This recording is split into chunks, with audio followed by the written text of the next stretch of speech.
بسم اللہ الرحمن الرحیم، السلام علیکم۔ امید کرتے ہیں آپ سب خیریت سے ہوں گے، اور ہم آپ کے لیے لے کر آئے ہیں ایک اور بہت انفارمیٹیو ٹاپک، جو کہ ہے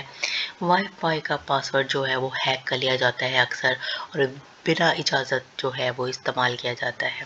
تو کیا وائی فائی کا پاسورڈ ہیک کرنا اور اس کو بلا اجازت جو ہے استعمال کرنا کیسا ہے؟ اس حوالے سے سوال ہے کہ وائی فائی کا پاسورڈ ہیک کرنا اور اس کو بلا اجازت جو ہے چوری کر کے چلایا جائے تو اس کا کیا حکم ہے۔ وائی فائی اگر کسی کا ہے تو ان سے وضاحت طلب کی گئی کہ چوری کرنے کی تفصیل کیا ہے، تو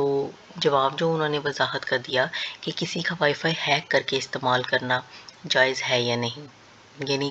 آپ کے پاس سگنلز ہیں تو آپ کسی کا وائی فائی ہیک کر لیتے ہیں تو کیا وہ استعمال اس کا جائز ہے۔ تو ہم نے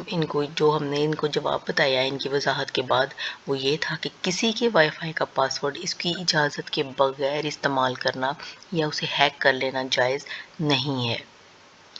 یعنی کسی کے وائی فائی کا پاسورڈ اس کی اجازت کے بغیر ہیک کر لینا اور اسے استعمال کرنا جائز نہیں ہے۔ تو ہم امید کرتے ہیں کہ یہ ایک جو ہم نے آپ کو اتھینٹک لیکن مختصر جواب دیا ہے تو یہ آپ کو کلیئر ہو گیا ہوگا۔ انشاءاللہ ایک اور بہت انفارمیٹیو ٹاپک کے ساتھ حاضر ہوں گے، تب تک کے لیے اجازت دیجیے، اللہ حافظ۔